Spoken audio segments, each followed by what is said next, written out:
నిజమైన అర్హులకు కాకుండా ఇతరులకు రాజకీయ అండదండలతో అనర్హులకు ఇందిరమ్మ ఇండ్లు కేటాయింపు అన్యాయమని నడిగడ్డ హక్కుల పోరాట సమితి జిల్లా చైర్మన్ గొంగళ్ళ రజిత్ కుమార్ అన్నారు. నడిగడ్డ హక్కుల పోరాట సమితి జోగులాంబ గద్వాల జిల్లా గట్టు మండల అధ్యక్షుడు బలరాం నాయుడు ఆధ్వర్యంలో మండల కేంద్రంలోని పలు కాలనీలలో పూరిగుడిసెలు ఉన్న వారి ఇండ్లను వారు సందర్శించారు. ఈ సందర్భంగా ఆయన మాట్లాడుతూ కాంగ్రెస్ ప్రభుత్వంలో ప్రజాపాలనలో ఇల్లు లేని నిరుపేదలకు అందాల్సిన ఇందిరమ్మ ఇండ్లు రాజకీయ అండదండలతో పక్కదారికి వెళ్తున్నాయని, అర్హులకు కాకుండా అనర్హులుగా ఉన్న వారికి ఇందిరమ్మ ఇండ్లను కేటాయించడం అన్యాయమని అన్నారు. ప్రజాపాలనలో పేదల కోసం సంక్షేమ పథకాలు పేదలకే అందజేస్తామని చెప్తున్న ప్రభుత్వం వారికి ఎలాంటి న్యాయం జరగకపోవడం దురదృష్టకరమని మండిపడ్డారు. నిజమైన అర్హులకు కాకుండా ఇతరులకు రాజకీయ అండదండలతో అనర్హులకు ఇందిరమ్మ ఇండ్లు కేటాయింపు అన్యాయమని నడిగడ్డ హక్కుల పోరాట సమితి జిల్లా చైర్మన్ గొంగళ్ళ రంజిత్ కుమార్ అన్నారు. నడిగడ్డ హక్కుల పోరాట సమితి జోగులాంబ గద్వాల జిల్లా గట్టు మండల అధ్యక్షుడు బలరాం నాయుడు ఆధ్వర్యంలో కేవలం ఎన్నికలప్పుడు మాత్రమే గుడిసెల ముందరికి వచ్చి కళ్ళబొల్లి మాటలు చెప్పి మా భుజం మీద చేసి ఓట్లు వేసుకుని పోయే నాయకులకు ఒకటే విజ్ఞప్తి డిమాండ్ చేస్తా ఉన్నాం. ఈరోజు మా బతుకులు కూడా మీకు కనిపించాలా. అసలు రాజకీయాలంటే ప్రజాసేవ, రాజకీయాలంటే ప్రజలకు మేలు చేయాలనే ఆలోచన ఉండాలా. దురదృష్టవశాతం ఏంటంటే ఈ ప్రాంతాన్ని గతంలో ఏలిన పాలకులు, నేడు ఏడుతున్నటువంటి పాలకులు కూడా కేవలం వాళ్ళ కడుపులు నింపుకోవడానికి, వాళ్ళ వ్యాపార సామ్రాజ్యాన్ని నిర్మించుకోవడానికి, వాళ్ళ బంధువర్గానికి రాజకీయ పదవులు ఇప్పించుకోవడానికి, వాళ్ళ వర్గాలను బాగు చేసుకోవడానికి తప్ప అధికారాన్ని ఇంకేదానికి వాడడం లేదు. ప్రతిపక్షము ప్రశ్నించడం లేదు, అధికార పక్షము ఇటువైపు కన్నెత్తి చూడడం లేదు. ఉన్న అధికార పక్షంలోనే రెండు వర్గాలు నేనెంత అని పోటీ పడుతున్నాయే తప్ప ఏ ఒక్కరు కూడా కిందికి స్థాయి, క్షేత్రస్థాయికి వచ్చి ఈ పేదల కన్నీటి బాధను చూసిన నాదుడే లేడు. గట్టు మండలం తరతరాలుగా అత్యంత వెనుకబడినటువంటి మండలంగా చెప్తున్నాం. ఆసియాలోనే అత్యంత వెనుకబడిన మండలంగా ప్రసిద్ధి చెందింది. దేశంలో ఏ ప్రాజెక్టు నిర్మాణం జరిగినా గట్టు మండలం యొక్క ప్రజల యొక్క చెమట ఉంటుంది. పక్క రాష్ట్రాలకు వలస వెళ్లేటువంటి మండలం గట్టు మండలం. అత్యంత అక్షరాస్యత పరంగా వెనుకబడినటువంటి మండలం గట్టు మండలం.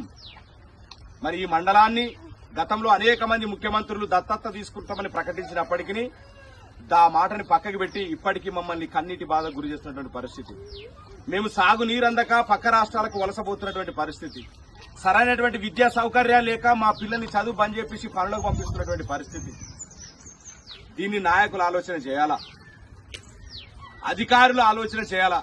ఇట్లాంటి అత్యంత వెనుకబాటుతనానికి గురై నిజంగా నిరుపేదలైనటువంటి వీళ్ళకి ఇల్లు కేటాయించాల్సింది పోయి వీళ్ళకి కాకుండా ఇక్కడ ప్రకటించినటువంటి 32 మంది జాబితాల లోపల ఉన్నోళ్ళకి ప్రకటిస్తే ఎవరికి చెప్పుకోవాలో అర్థం కాని పరిస్థితి ఉన్నది. ఒక్కొక్కరి బాధ, ఒక్కొక్కరి కష్టాలు వర్ణాతీతం ఉన్నటువంటి పరిస్థితి ఉన్నది. కాబట్టి మేము కలెక్టర్ గారిని ఒకటే విజ్ఞప్తి చేస్తున్నాం. దయచేసి మీరు క్షేత్రస్థాయిలో వాస్తవాలు తెలుసుకుని నిజమైనటువంటి అర్హులకి ఇచ్చి, రాష్ట్ర ప్రభుత్వం యొక్క ఉద్దేశం మంచిదే అయితే గనక, ఒకవేళ కాంగ్రెస్ ప్రభుత్వం లేదు మా పార్టీ కార్యకర్తలకే ఇచ్చుకుంటాము, మేము బలిసలకే ఇచ్చుకుంటాము, మాకు ఓట్లు వేయించడానికే ఇచ్చుకుంటాం అంటే అది ప్రకటించండి ఓపెన్ గా.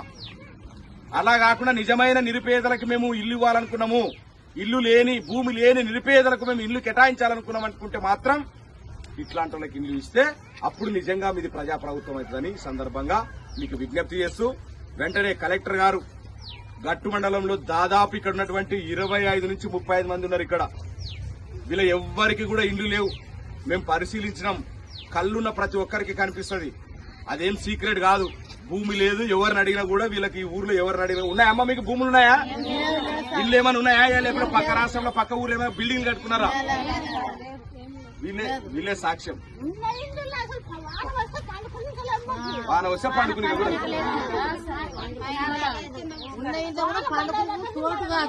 వాన బంద్ అయ్యేంత వరకు నిలబడాలా. కన్న పిల్లని వేసుకుని ఇంట్లో వేసుకుని ఆ పిల్ల మా చిన్న పిల్లని పక్కన పెట్టుకుని ఆ పిల్ల ఎత్తుకుని కూర్చుంటే వాన తగ్గినాక పండుకున్నాక మా పరిస్థితి పిల్లలకే ఇచ్చారు కానీ లేని వాళ్ళకి ఒక్కటి ఇచ్చలేరు అసలు ఇచ్చలేరు. ఉన్న వాళ్ళకే 3, 4 ఇచ్చారు పిల్లల చోట్లు, లేని వాళ్ళకి అసలుకి లేదు. దీనికి ఏమో వస్తుందనుకో సన్నతలే కానీ ఇచ్చేటోళ్ళు లేరు. ఒక్కటే వీళ్ళకి చిన్న పిల్లలు గవర్నమెంట్ ఇల్లు లేదు. అంత మొదలు ఉన్న ప్రభుత్వం ఏమన్నా ఇచ్చిందే? డబుల్ బెడ్రూమ్ 3 ఎకరాల భూమి దళితులకు 3 ఎకరాల భూమి ఇచ్చినారా? ఏమి లేదు. ఇప్పుడు పెన్షన్ పెంచినారు కదా, పెన్షన్ ఇచ్చినారా? పెన్షన్ పెంచిస్తున్నారా? ఇక్కడ భూమి అని ఉంటుంది, రైతు మాకు రుణమాఫీ భూమి ఉంటేనే కూడా వచ్చేస్తుంది. ఇది పరిస్థితి.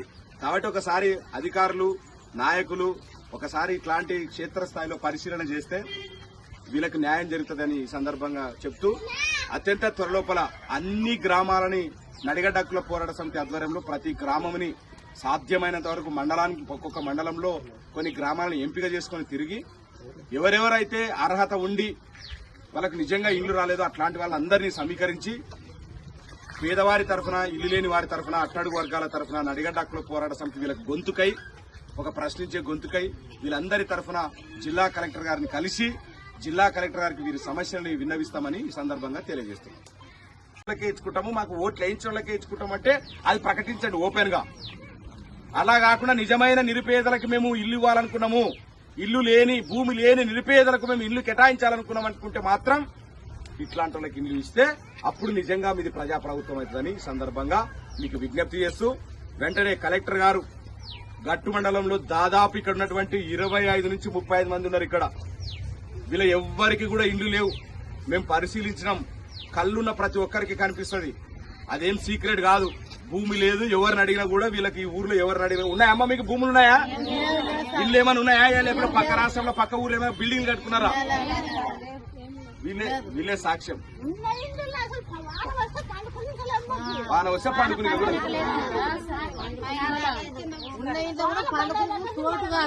వాన బంద్ అయ్యేంత వరకు నిలబడాలా. కన్న పిల్లని వేసుకుని ఇంట్లో వేసుకుని ఆ పిల్ల మా చిన్న పిల్లని పక్కన పెట్టుకుని ఆ పిల్ల ఎత్తుకుని కూర్చుంటే వాన తగ్గినాక పండుకున్నాక మా పరిస్థితి పిల్లలకే ఇచ్చారు కానీ లేని వాళ్ళకి ఒక్కటి ఇచ్చలేరు అసలు ఇచ్చలేరు. ఉన్న వాళ్ళకే 3, 4 ఇచ్చారు పిల్లల చోట్లు, లేని వాళ్ళకి అసలుకి లేదు. దీనికి ఏమో వస్తుందనుకో సన్నెతలే కానీ ఇచ్చేటోళ్ళు లేరు. ఒక్కటే వీళ్ళ గేర్లే చిన్న పిల్లలకి పని కోరాల ఒక గవర్నమెంట్ ఇల్లు లేదు. అంత మొదలు ఉన్న ప్రభుత్వం ఏమన్నా ఇచ్చిందే? డబుల్ బెడ్రూమ్ 3 ఎకరాల భూమి దళితులకు 3 ఎకరాల భూమి ఇచ్చినారా?